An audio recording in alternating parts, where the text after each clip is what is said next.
It's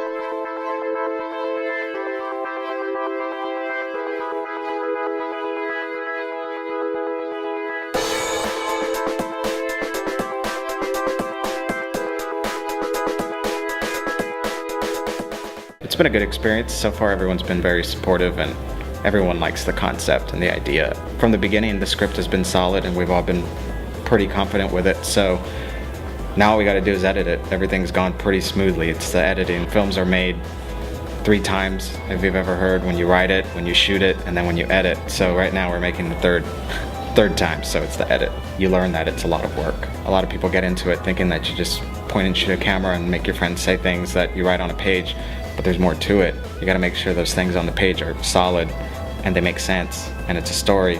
And then you got to go away from your friends and choose real actors, and then other than that you got to know how to shoot it, and you got to know the rules, and you got to know everything, and you got to know audio, and you got to know, there's just layer upon layer upon layer upon layer, and you got to edit, you got to know it all, and you got to know that if you want to be a filmmaker you need to know how to do everything, because you can't just be limited to one thing, because you can't tell somebody, hey, I want it shot like this.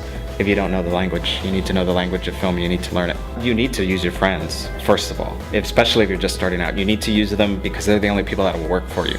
Once you get enough experience with those kids and you keep building that experience, then your product will start to look a little more polished, and then you can tell an actor, look at this past work I did, do you want to do it? Because they're not going to just work with you because they've never heard of you, who you are. And even the kids here at Vista probably need some work. You just need to gain a reputation and show that your work just keeps getting better and better and better, because no one's ever going to be that great at the beginning. But I'll tell you what, I used all my friends, all of them. I lived with 4 guys in an apartment, and every night we'd shoot something, and I was just the guy with the camera, but they didn't think that I was serious about moving forward and forward, and I just kept doing that.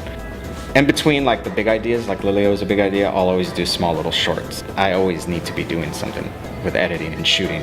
But the bigger projects, you know, I kind of wait a little longer, because it shows when you just keep churning out product after product after product, it's gonna suffer. Your quality's gonna suffer if you do that.